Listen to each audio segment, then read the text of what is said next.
真侪国家即马拢有生育规矩，南美洲的智利嘛同款。过去10年，智利的出生率是减29%，已经是南美洲上低。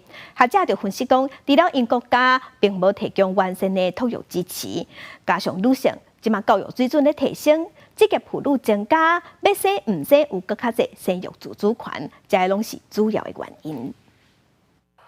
伫公园内面看到真侪少年人来约会，不过拢是牵猫狗来，唔是带囡仔。边仔摇落器材，无亲像以前爱排队，即马拢无人算。南美洲的智利愈来愈多女性无想要生囡仔。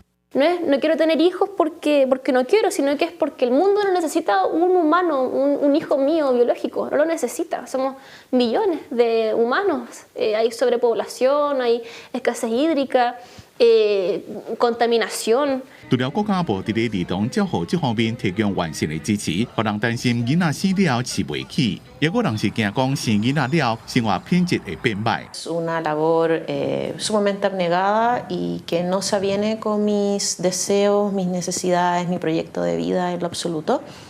No busco parejas que quieran tener hijos, ni me gustan los hombres que tienen hijos de antes. 智利伫咧过去10年出生率降29%，将在南美洲上低。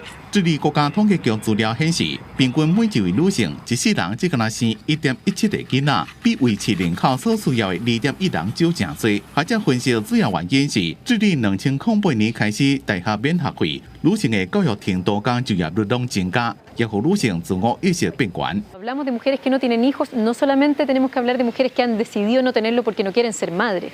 En Chile hay muchas mujeres, por ejemplo, que quieren ser madre o que quisieran tener más hijos de los que tienen, pero no lo hacen porque sienten que la sociedad no les ofrece las condiciones que necesitan para poder criar y cuidar a aquellos hijos en condiciones de dignidad. 官方预测，伫未来几年，智利的出生率也会继续降，估计伫2023年出生率只敢若1.75，真侪人无想要生，甚至去绝育绑起来，过去10年绝育的人数就增加10倍，就连未成年人有生的比例拢降8成，人口老化问题愈来愈严重。